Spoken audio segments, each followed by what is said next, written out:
What's up, U.S. History? Welcome back to class. Okay, today, let me say, I'm pretty excited to do this recording because it's one of my favorite days in class generally.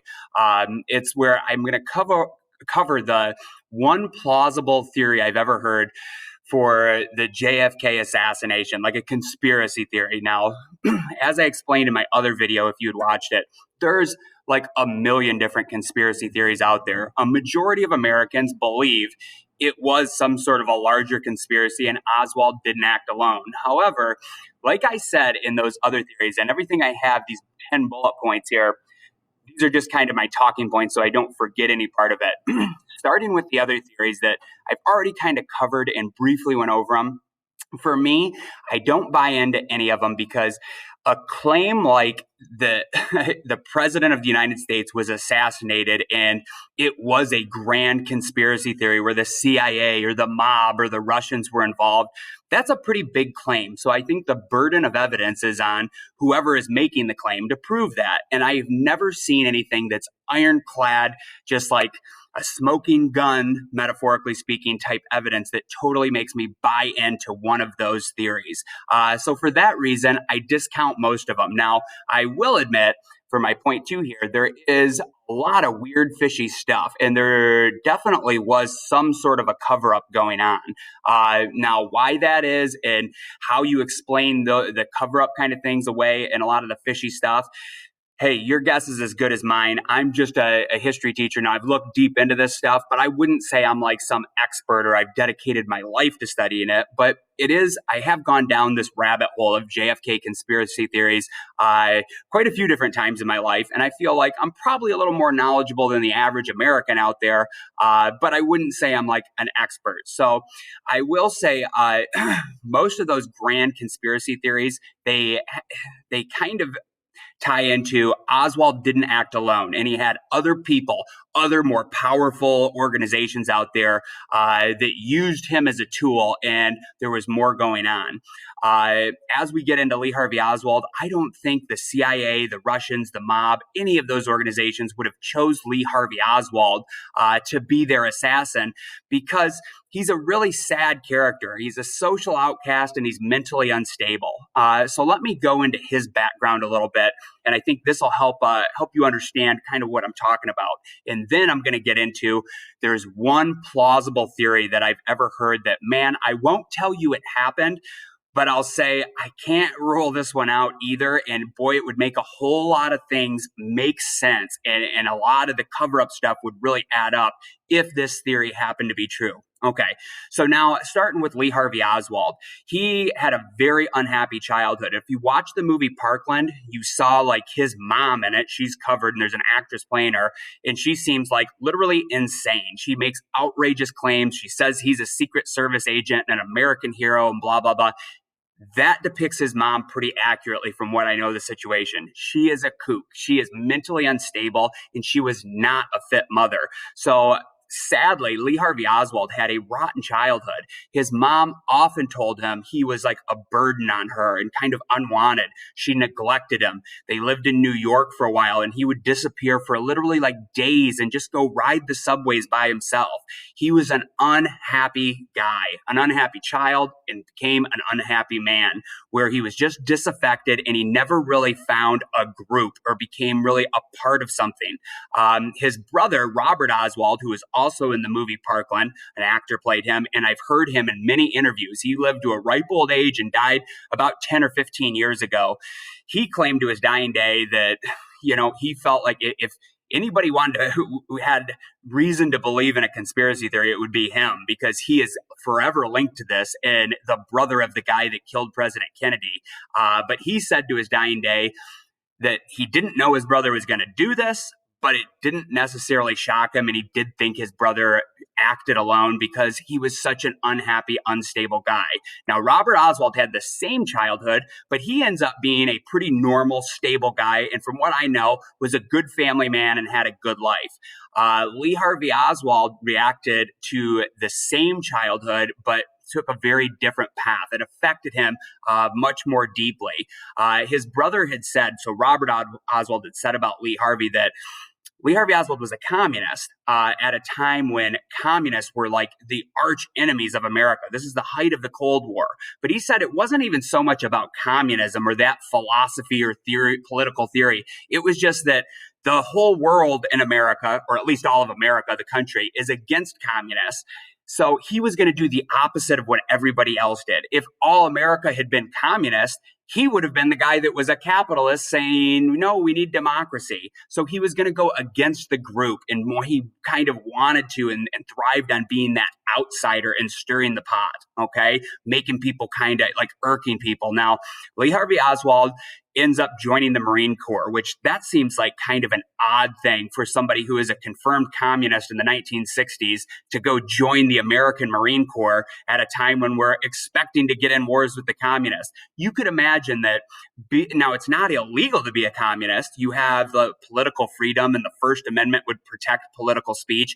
You can do that, but I would almost compare it to like today. It would be like going up and joining in the Marine Corps and saying you're pro-terrorist and you support terrorism around the world. Like, man, you might be able to legally say it, but you're sure not going to be the most popular guy in the unit. And you're probably going to be a big outcast and not accepted by the rest of the guys. Well, he was outspoken about his communist beliefs. And as you could imagine, he didn't fit into the Marine Corps in the late 1950s, 1960 or so when he was in there. However, he did get all the standard Marine training and made it through basic training. He became a sharpshooter in the Marine Corps. So he's very good with a rifle. He's very accurate. So that kind of builds into the story, obviously, too, because he is going to be the assassin with a sniper rifle later on. After he gets out of the Marine Corps, he's not in there very long. He basically defects, and for a while he decides he wants to go to the Soviet Union. And this is at a time where we don't trade regularly with the Soviets. America and the Soviet Union are squared off against each other. We're both trying to build a big alliance of other countries around the world, and we don't have open lines of communication really. So it's not like going to visit Russia today on a vacation, which Americans can do that. Back then, almost no Americans went to the Soviet Union, and Soviet citizens didn't come to America. You had to go to a neutral country that traded with both in order to even get over there. There were no direct flights from like New York to Moscow. So he is able to get over into the Soviet Union. Of course, the Soviets flagged that right away. He's coming in with an American passport. So that catches their attention because that's very unusual. Well, he basically goes over there and says, hey, I'm defecting. I am on your team now. Why don't you use me? He wants to be an important guy. And like, you know what I mean? He wants to leave a mark on history and make a big name for himself. He has kind of delusions of grandeur. Well, the Soviets are, of course, at this point in history, they're all about finding Americans that they could use as spies. America's doing the same thing. We would want a Russian citizen if they were willing to defect and come over to our side. So the KGB, which is like the Russian spy organization, interviews him and they consider using him for a minute, but after they get through like kind of the interview process, they realize he's very unstable. And we know this because decades later, they end up releasing their records on the whole Oswald interview and this incident. And they said they basically decided this guy's mentally unstable and unfit. There's no way we can use him. So they essentially tell him, yeah, thanks, but no thanks. We don't really want you. Nah, get out of here. Go back to America. Well, he freaks out about that. And he goes into his hotel room that night and slits his wrists, attempts suicide. I don't think he really wanted to die, but he was sad and distraught and couldn't believe that this wasn't panning out. So he ends up, they save his life. They end up catching him before he bleeds out, patch him up in a Russian hospital. And that kind of freaks them out a little bit because they don't want an American citizen dying over there in suspicious circumstances that has international incident written all over it. So they essentially tell him after that, like, look, you're not going to be a spy for us or anything, but I guess we'll let you stay here. Just don't make any trouble. Don't kill yourself. You know what I mean? Yeah, we'll get you a job and all that. And yeah, you can stay here for the time being. So he settles down in Russia and he thinks he's going to be a big guy over there, an important dude. But that's not the case. He ends up just being like an average factory worker. He's kind of a nobody in the Soviet Union, just like he was in America. He marries a Russian woman, ends up having kids, but after 2 years in the Soviet Union, they decide to come back to America. So he comes back home. He expects that there will be crowds out and asking, like, why did you go to the Soviet Union? What made you return, Lee Harvey? And nobody is there at the airport because he's an unknown guy and nobody really cares. Okay. That like crushes him. And then he becomes determined when he comes back to America after that trip to the Soviet Union that he wants to leave his mark on history. He starts shooting more regularly. He orders, and we know this for a fact, he orders a Maliker Carcano rifle, like a sniper rifle from a mail order catalog. He also buys an old revolver, Smith & Wesson pistol. He has numerous photos where he had his wife take pictures of him where he's posing with his guns. Very proud of that, like that imagery. Now, he initially decides that he never even dawns on him to assassinate President Kennedy. He's looking for other targets because he's living in Texas at the time to go to DC and stuff. Remember, he's poor. He can't hold a job down. He doesn't have financial resources to pull something like this off. So he decides to try to assassinate this very pro-segregationist. He's a kind of a racist old general named Edwin Walker. This general was rabidly like anti-communist, which that kind of fits in with American politics at the time because that's kind of normal to be anti-communist. But Lee Harvey is still a communist. He's out there. He goes out on street corners and passes out pamphlets. And he actually, even though he's a sad, mentally disturbed guy, I do think Lee Harvey Oswald had a fairly high IQ. Seems like a pretty smart, intelligent dude and could articulate his opinions well. So he decides he's going to assassinate this general who's super anti-communist. And the general had said he was considering running for president against Kennedy in the next election. Well, Oswald misses that shot. He goes in, the general's in his kitchen at night, shoots, misses the general. General freaks out, takes cover. Lee Harvey Oswald runs out of there. They know there's an assassination attempt on Edwin Walker, but they don't know who did it because Oswald flees the scene. Now, we know that happened because he went home and told his wife, and his wife didn't tell anybody at the time, but after the Kennedy assassination, when she gets interviewed very closely, she does kind of like spill the beans on that and admit to it. So it starts putting pieces together. So he's interested in being an assassin, but he's not had much success with it up to this point. He still has to find jobs and provide for his family. He ends up getting a job at the Texas School Book Depository in Dallas, Texas at Dealey Plaza. So that's where the whole parade route goes by and Kennedy's assassinated. Now, when he got hired in there, he had no idea Kennedy was coming to town. He's just getting a job, trying to make ends meet and get a paycheck. He had only been working there for, I think it's like about 3 weeks or so. And then a week before Kennedy shows up in town, Kennedy decides he's got to start campaigning. He needs to win the state of Texas. It gets published in the newspapers that Kennedy's parade route, where it'll be through Dallas, because Kennedy wants people to come out. He's on a political campaign and he's out there kissing babies, shaking hands, waving, you know what I mean? Come out and vote for me next year. Oswald sees that in the paper and is like, jackpot. Now I got my plan. I'll sneak my rifle in there and I'm going to kill the president of the United States. And Kennedy, remember, he had a lot of tense situations with the Soviet Union and Cuba. So from Oswald's perspective as a communist guy, Kennedy had done a lot of things that he didn't like, and that would make him a really great target for this.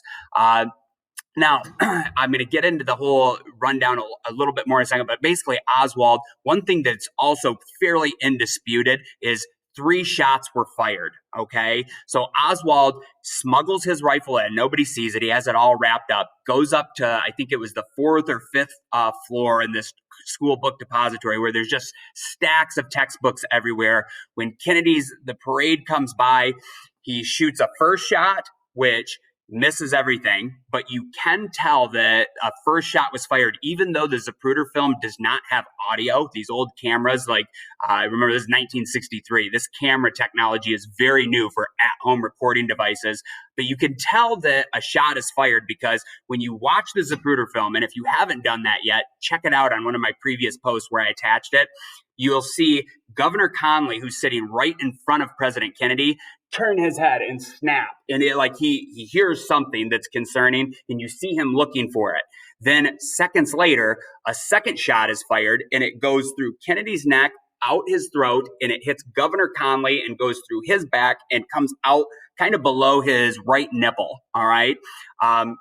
Now you'll hear some of the other conspiracy theories say that that would have to be a magic bullet because two guys sitting right next to each other, if it hits one guy in the neck and comes through, it would hit the other guy lower, like in his waist. However, if you ever if you watch like the forensic model reanimations of this, or if you ever look at the actual Kennedy car, which is actually in Michigan at the Henry Ford Museum, you'll notice that Governor Conley's seat is a fold-out one, and he sits more inboard, a little bit further to the center of the car than Kennedy, and he is about 6 inches down. So when you factor all that in, they're in a perfect line. Also in the Zapruder film, you notice that Kennedy and Governor Conley react at the exact same time. Kennedy's hands go up like that to his neck in a guarded fashion. Governor Conley does a like that because the bullet just blew through his chest. So for sure, that's ironclad that was the same round that went through both of them. Then as Kennedy is bending over, the final shot hits him in the head and pow, it blows out about a 6-inch chunk of his skull. Coming back to all that in just a minute. Well, after that, the assassination happened. Oswald freaks out, of course, and he's panicking and nervous. And my God, I could wrap my head around that for sure. He should be freaking out. He obviously can't walk down to the street with his rifle, so he ditches his rifle there. There's 3 shell casings there. He goes out onto the street and he's kind of running to hide. Well, they do basically they think the shots came from probably that building. So really quickly they come and do a head count. He's the one employee that was on duty that day that was missing.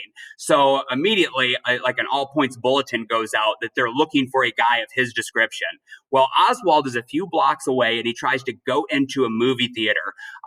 Officer J.D. Tibbet, who is a Dallas PD guy, he sees Oswald walking down the street, calls him over, thinks it probably won't be anything, but he's looking for a guy of his description. As Oswald walks up and approaches his car, he pulls out that Smith & Wesson revolver and shoots Officer J.D. Tibbet twice. That's ironclad. There is no doubt that he killed J.D. Tibbet. Other people witnessed that and testified to it later. So at that point, Dallas PD and the federal agents feel like they're looking for a cop killer and a presidential assassin, but they don't know that the two are the same person, okay? Well, Oswald goes into the theater, and then moments later, Dallas PD is called to the scene, and they drag him out of there and arrest him. The whole time, he's screaming, "I'm being set up. I didn't do it," and denying everything. That adds fuel to, like, the conspiracy theory fires that, he never admitted to anything and denied it all in the 3 days that he's in custody. But think about it. How often do murderers or robbers totally own up to the crime they committed? It's very common. Almost all of them will deny it and say, "No, it wasn't me. I got set up." So that kind of makes sense too. Now, Oswald's in custody for 3 days. The whole time he denies it. He has several interviews. His brother talks to him and said that he'd never seen his brother like that before, that he just seemed out of sorts. Like, I don't even know who that guy is. Anyway, they're getting ready for a trial, obviously. Now the evidence, they're piecing things together. They're pretty sure Oswald was the guy that shot Kennedy because they find his rifle up there, the shell casings. They know he worked there. They know he shot J.D. Tibbet. He's going to go to trial for murder. Almost certainly, the evidence would have been overwhelming enough that he would have been convicted. But I think the country needed a trial. They needed to see the evidence come out and the justice system work. He would have been almost certainly executed for treason and murder. However, before that can happen, 3 days after Kennedy's shot, the whole country is watching this, and Dallas PD is transferring Oswald from the jail to some other facility. I forget exactly where he was going. And on live TV, national TV, Oswald is murdered. A guy comes out of the crowd and shoots him in the belly. If you haven't seen that footage, I also attached it to a previous post, but the whole country watches this happen on live TV. So like, think about that. Now it's like, we have the supposed presidential assassin in custody, but before he can tell his story, he's murdered. So that dumps gasoline on all the conspiracy theories, because people are like, now, obviously he did it, but there was more people involved, and they killed Oswald before he could talk and tell his story at trial. It is kind of fishy. However, moving on to my next point here, number 4, Jack Ruby. That's the guy that kills Oswald while he's in police custody. Now, kind of ironically, Oswald gets rushed to Parkland Hospital, just where Kennedy had been taken to, and he dies in the same ER room, and it's the same doctor working on him 3 days later. How about that? What a small world and weird coincidence there, too. They're not able to save him, but this Jack Ruby guy, he also does not seem like the kind of guy that the CIA or the mob or the Soviets would use to take out an assassin before he could talk. He's a knucklehead. I think from what I know of Jack Ruby, he seems like a dummy, not a very intelligent guy. I believe he like owned a strip club. Not saying that that would make him dumb, but he was the kind of guy, like stories from him, Dallas PD knew who he was very well, because he would listen to his police scanner, and when he would hear a crime happening and police getting called to the scene, he would rush there too. And he's the guy that's like, hey, what's going on here? Can I help you guys out? And like try to be like some assistant deputy. Well, Dallas PD would always be like, who are you?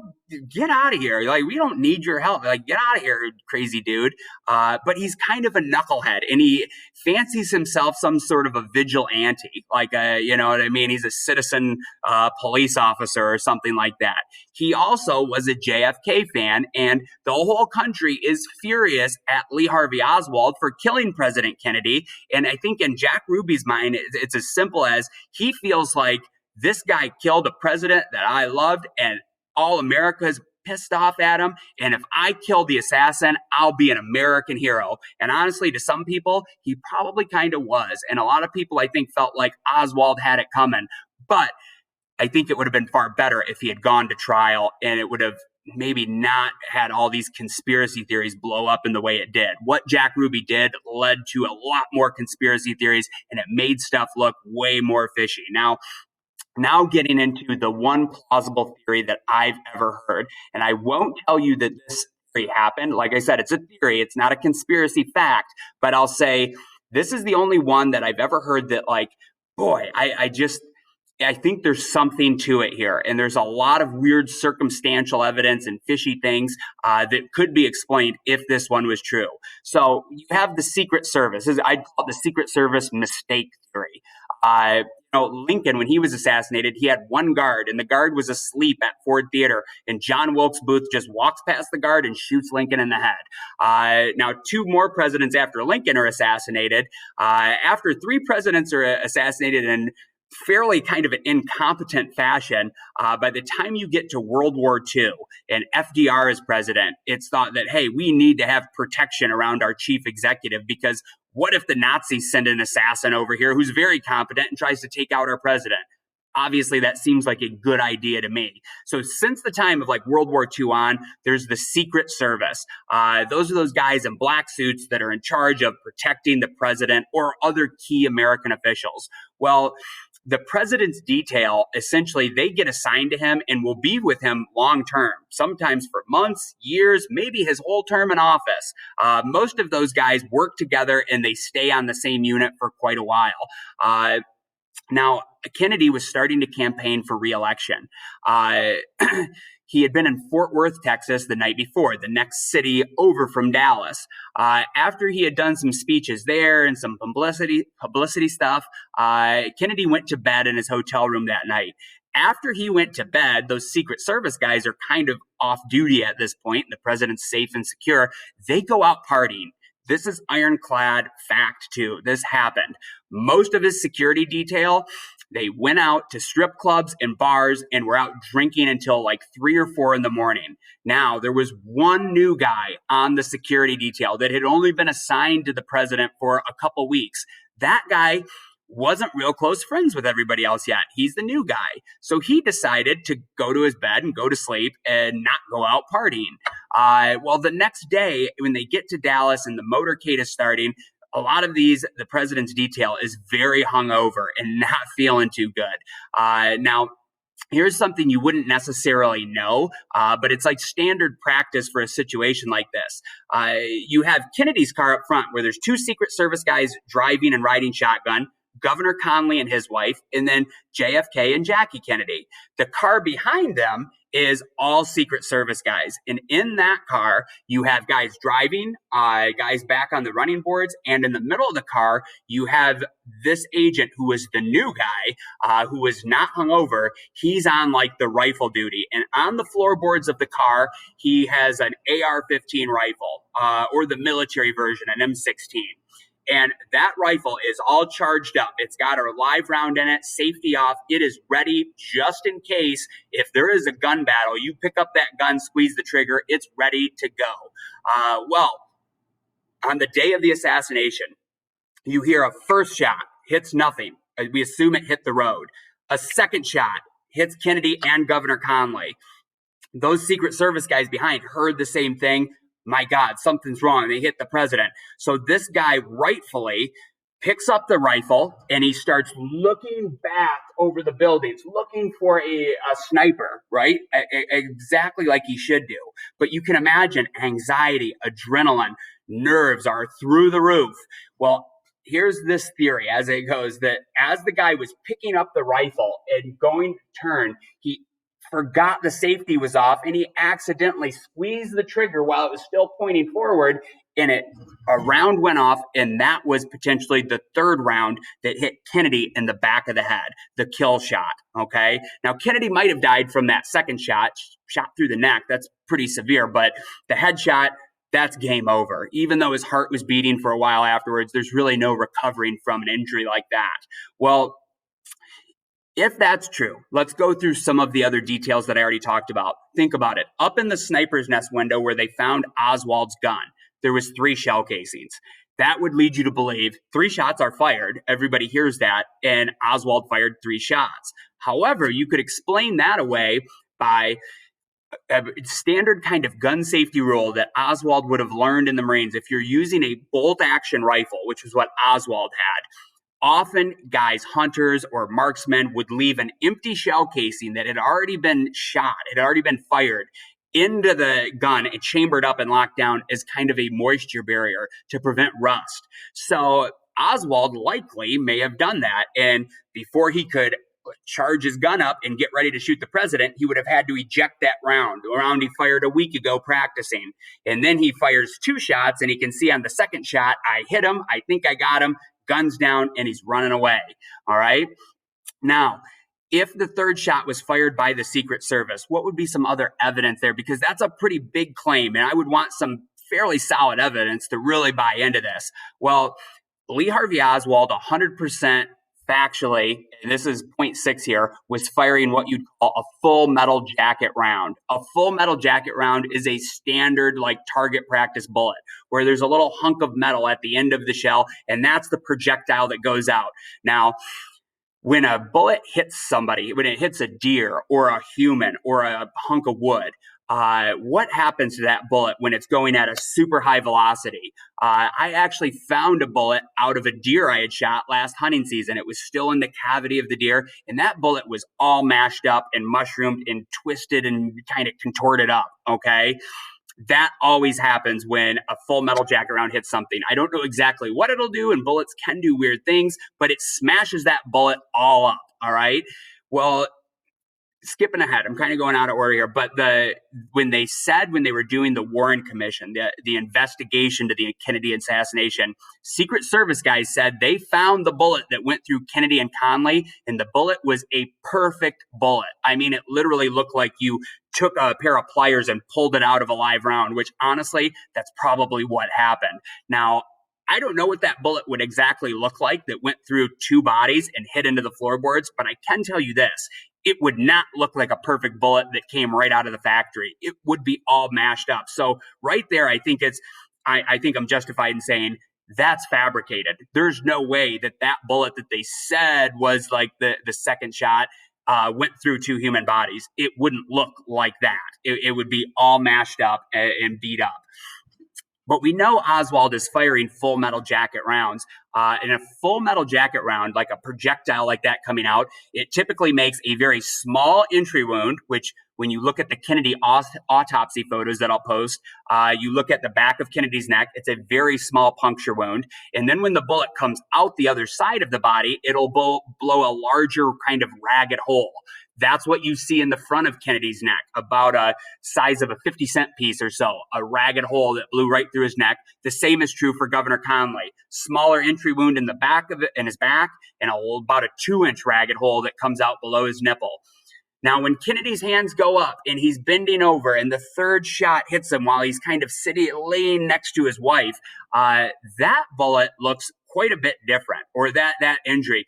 And it's graphic too. If you watch the Zapruder film, which I posted it for all of you, it's kind of hard to watch because Kennedy's head, you see it, poof, a cloud of blood. It looks like a watermelon blowing up or something. And a huge chunk of his skull is gone. Flap of skin kind of droops down. That bullet caused some major damage. Now, I'm not a ballistics expert, but I have heard ballistics experts talk about this, and they've said that if that was a full metal jacket round like Oswald was firing for sure, it probably wouldn't have done that. It would have made a small puncture entry wound right through his skull, and then on the backside of the skull, wherever it's exiting, it would have blown out a larger chunk. That's not what happened. That bullet, boom, blew like that, and it took out a huge chunk of his skull. It almost looks like it exploded. Now, what kind of a round would do that? Would you expect to see that from? Well, they're called frangible rounds. A frangible round is kind of like a fragmentation round. Whenever it hits anything, it starts to splinter apart and goes into 1,000 little shards. What is the point of a round like that? Well, in the past, sometimes you'll have law enforcement get into gun battles out in the streets with bad guys, with gangsters. And this had happened numerous times in American history where there is a gunfight out on the streets between law enforcement and criminals.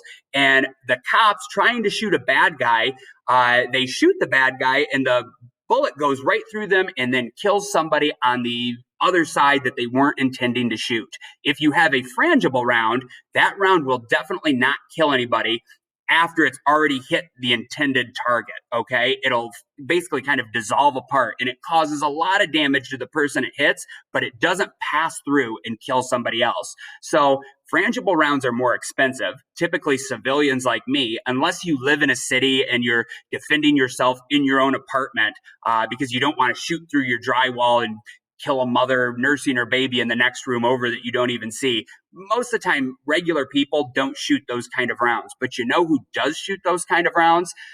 Federal agents, the Secret Service. They 100% would have had frangible rounds in their weapons that day. So that would make things make sense a little more because Kennedy's head, it looks more like a frangible round hit him and boom, it exploded out like that. Now, so I've already kind of talked about the shell casings, did that out of order. If it had been a frangible round, where would the evidence, if it had been that Secret Service guy, how would you know and be able to add that all up?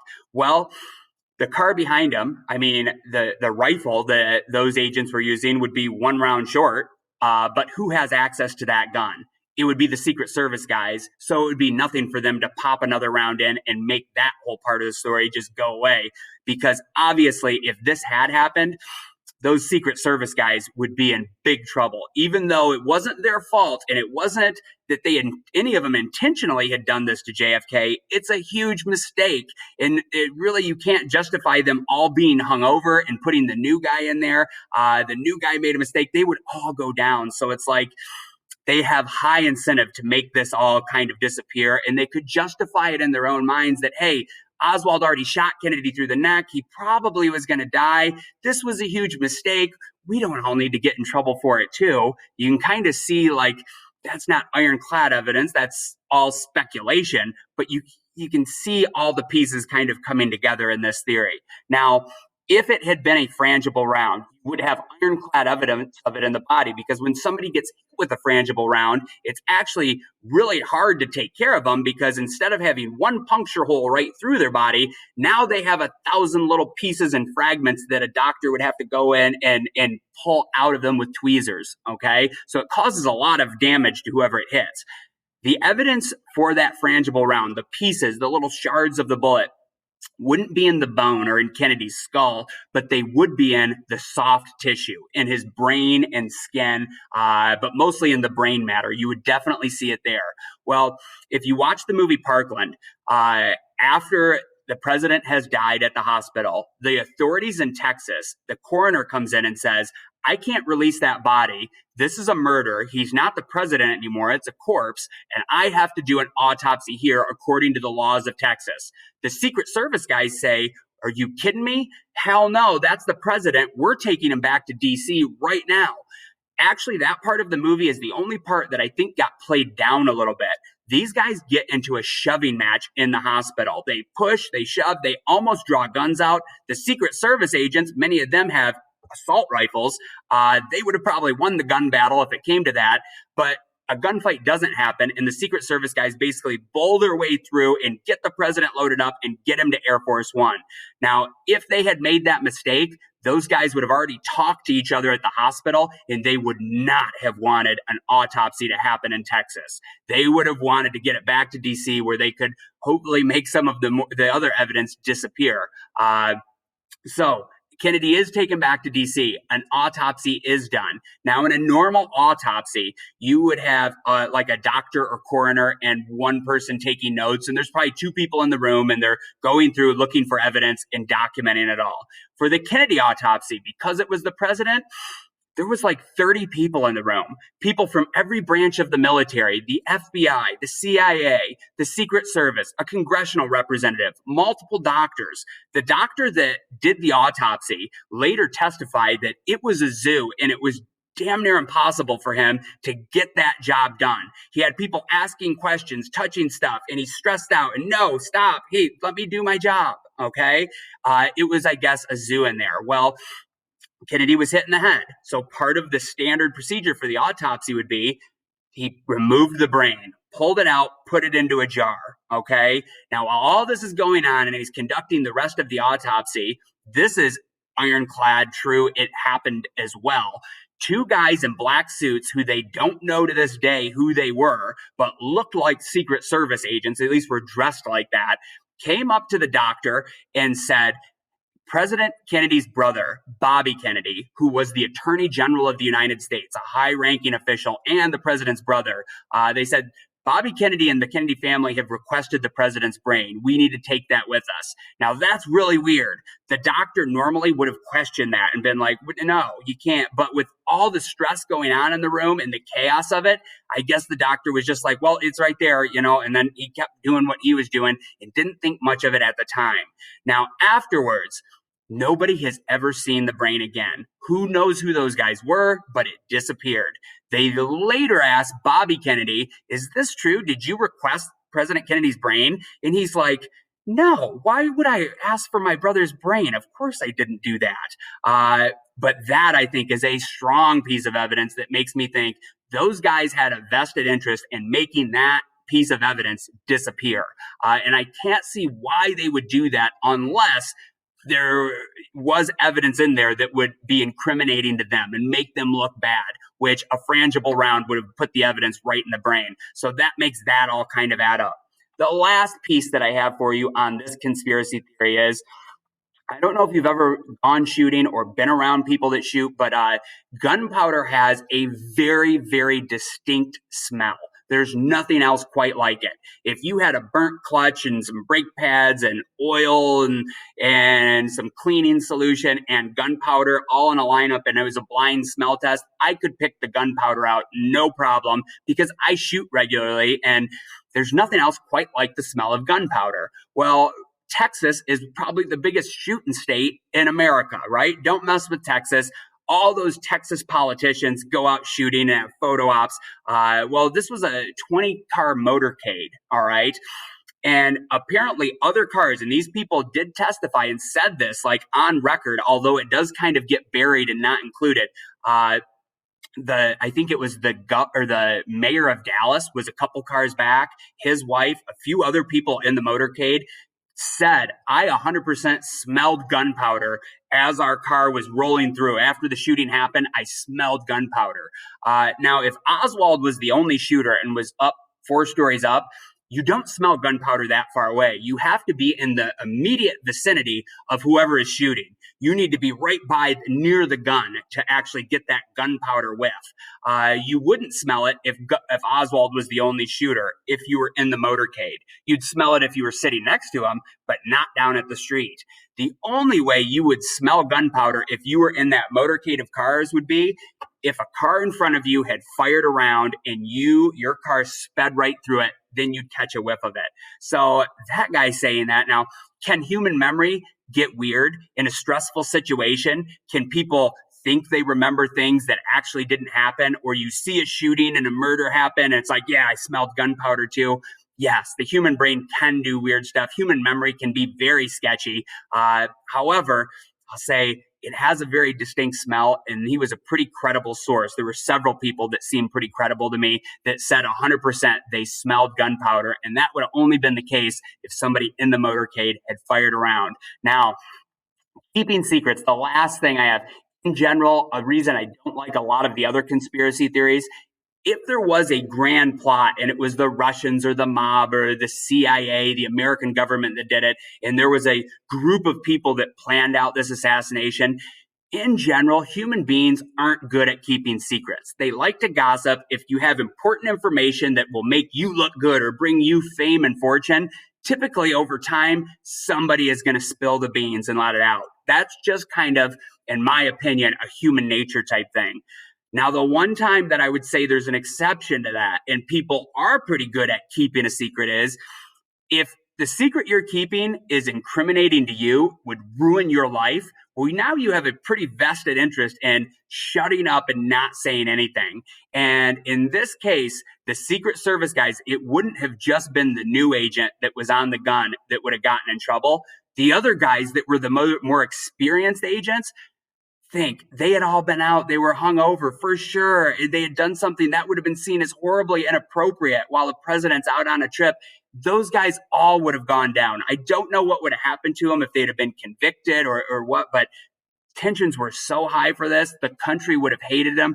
They would have been outcasts. And I think I'm very sure in saying in some way, shape, or form, all of their lives would have basically been ruined. And for sure, their careers would have been ruined. So they would have had a really strong vested interest in trying to cover it up. And hey, at the end of the day, they are the Secret Service, right?